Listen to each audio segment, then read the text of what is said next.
Hello दोस्तों, आप सभी लोगों का स्वागत है आपके अपने एजुकेशनल चैनल नीलेश GSSD पर। पिछली क्लास में हम लोगों ने पढ़ा था कि मौर्य वंश का जो अंतिम शासक हुआ करता था वो था बैदरथ, और बैदरथ की हत्या कर देता है पुष्पमित्र शुंग। उसके बाद एक वंश चलता है जिसका नाम है शुंग वंश। शुंग वंश के बाद कण्व वंश, और कण्व वंश के बाद सातवाहन। इसके बाद भारत में विदेशी लोग आने लगते हैं। विदेशियों में सबसे पहले आए थे हिंदी यूनानी, जिन्हें ग्रीक के नाम से जाना गया, बैक्ट्रियाई शासक के नाम से जाना गया। और हिंदी यूनानियों के बाद आए थे शक, शक के बाद पहलव, और पहलव के बाद कुषाण। कुषाण वंश का जो संस्थापक था वो था कुजुल कडफिसेस, और कुषाण वंश का सबसे प्रतापी शासक था कनिष्क। कनिष्क के समय में ही एक संवत चलाई गई थी जिसका नाम था शक संवत 78 ईस्वी में। और बौद्ध धर्म जो दो भागों में विभाजित हुआ था, हीनयान और महायान, तो कनिष्क बौद्ध धर्म की महायान शाखा का अनुयायी था। तो आज का जो हमारा टॉपिक है वो है गुप्त साम्राज्य। उसी के बाद अगला टॉपिक आता है गुप्त साम्राज्य। तो हम लोग आज पढ़ने वाले हैं गुप्त साम्राज्य के बारे में। गुप्त साम्राज्य की जो हमको जानकारी मिलती है वो कहाँ से मिलती है, तो साहित्यिक स्रोत के अंतर्गत एक पुस्तक है जिसका नाम है मुद्रा राक्षस, और मुद्रा राक्षस के लेखक हैं विशाख दत्त। अगली एक पुस्तक है जिसका नाम है कामसूत्र, और कामसूत्र के लेखक हैं वात्स्यायन। तो ये पुस्तकें हैं, और यहाँ पर कुछ कालिदास की रचनाएं हैं जहाँ से हमको गुप्त साम्राज्य के बारे में जानकारी मिलती है। मुद्रा राक्षस, कामसूत्र और कालिदास की रचनाएं। कुछ लेख हैं जहाँ से गुप्त साम्राज्य के बारे में जानकारी मिलती है। लेखों की यदि बात की जाए तो प्रयाग प्रशस्ति लेख, और प्रयाग प्रशस्ति लेख को जो लिखा था वो लिखा था हरिसेन ने। हरिसेन दरबारी कवि हुआ करता था समुद्रगुप्त का। इसके बाद एक अभिलेख है जिसका नाम है एरड़ अभिलेख। एरड़ अभिलेख भानुगुप्त के द्वारा लिखाया गया था, और एरड़ अभिलेख से ही सबसे पहले सती प्रथा की जानकारी मिलती है। तो यहाँ से प्रयाग प्रशस्ति लेख और एरड़ अभिलेख से गुप्त साम्राज्य की जानकारी मिलती है। गुप्त वंश के यदि प्रमुख शासकों की बात की जाए तो प्रमुख शासक में जो पहला शासक था जिसका नाम था श्रीगुप्त। श्रीगुप्त को ही कहा जाता है गुप्त वंश का संस्थापक। तो गुप्त वंश का संस्थापक कौन था, तब सही आंसर हो जाएगा श्रीगुप्त। और इसका जो श्रीगुप्त की वर्णन जो किया गया है वो वर्णन कहाँ पर मिलता है, तो प्रयाग प्रशस्ति लेख में। इसी का लड़का हुआ करता था जिसका नाम था घटोत्कच, और इसी के द्वारा एक उपाधि धारण की गई थी जिसका नाम था महाराज। तो सबसे पहले महाराज की उपाधि धारण करने वाला कौन था, घटोत्कच।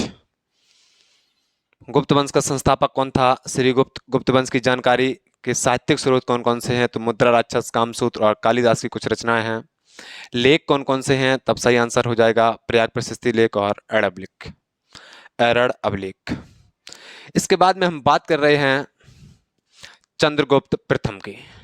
गुप्त वंश का वास्तविक संस्थापक माना जाता है चंद्रगुप्त प्रथम को। यदि गुप्त वंश का संस्थापक की बात की जाए तो गुप्त वंश का संस्थापक था श्रीगुप्त, और गुप्त वंश का जो वास्तविक संस्थापक है वो है चंद्रगुप्त प्रथम। चंद्रगुप्त प्रथम जो गद्दी पर बैठा था वो बैठा था 319 ईस्वी में। इसी समय एक संवत की शुरुआत होती है जिसका नाम है गुप्त संवत।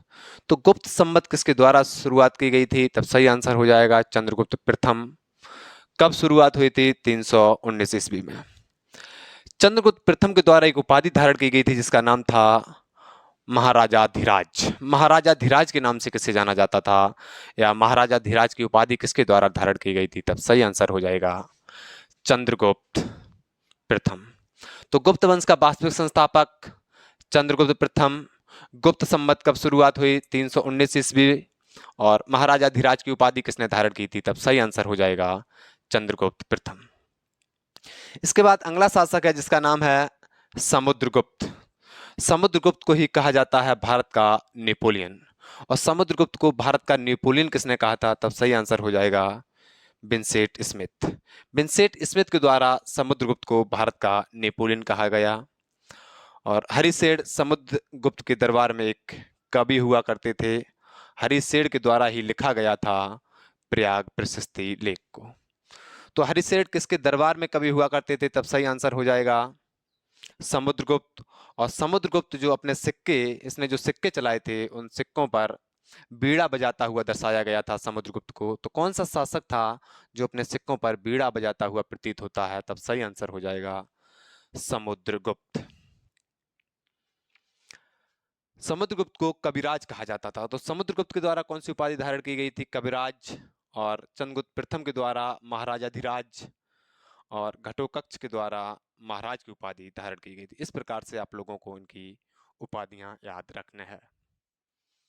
आगे हम बात कर रहे हैं चंद्रगुप्त द्वितीय। चंद्रगुप्त द्वितीय को ही कहा जाता है विक्रमादित्य। और चंद्रगुप्त द्वितीय ने जो विक्रमादित्य चंद्रगुप्त द्वितीय ने शकों को पराजित करने के बाद विक्रमादित्य की उपाधि धारण की थी। और इसके दरबार में नौरत्न रहा करते थे। नौरत्न में कौन कौन से लोग थे? तो अमर सिंह, कालिदास, धन्वंतरी, घटकरफर, बेताल भट्ट। और बेताल भट्ट के बाद देख हुआ करते थे शंकु। शंकु के बाद बारामिहिर, बरुरुचि और छपड़क। इस प्रकार से ये टोटल नौरत्न हुआ करते थे चंद्रगुप्त द्वितीय के दरबार में। चंद्रगुप्त द्वितीय के द्वारा ही उपाधि धारण की गई थी। विक्रमादित्य की शकों को पराजित करने के बाद उपाधि धारण की थी विक्रमादित्य की। एक चीनी यात्री था जिसका नाम था फायान, और फायान के बार में आया था। तब सही आंसर हो जाएगा चंद्रगुप्त द्वितीय के दरबार में। इसके बाद जो अगला शासक था जिसका नाम था कुमारगुप्त। नालंदा विश्वविद्यालय का निर्माण कराया गया था कुमारगुप्त के द्वारा। और जो नालंदा विश्वविद्यालय को ध्वस्त किया था वो किया था बख्तियार खिलजी के द्वारा। तो नालंदा विश्वविद्यालय का निर्माण किसके द्वारा कराया गया? कुमारगुप्त के द्वारा। हुणों का प्रथम आक्रमण किसके समय में हुआ था? कुमारगुप्त के समय में। अगला शासक की यदि बात करें तो स्कंदगुप्त। सुदर्शन झील का पुनरुद्धार किसके द्वारा कराया गया? तब सही आंसर हो जाएगा स्कंदगुप्त। इसके बाद आप लोगों को एक अभिलेख याद रखना है जिसका नाम है एरड़ब्लेख। एरड़ब्लेख को लिखवाया था भानुगुप्त ने। और यहाँ से किसी भी महिला का पहली बार सती होने का साक्ष्य मिलता है। तो सबसे पहले सती प्रथा का वर्णन किस अभिलेख से मिलता है? तब सही आंसर हो जाएगा एरड़ब्लेख। एरड़ब्लेख को लिखवाया किसने था? तब आंसर हो जाएगा भानुगुप्त।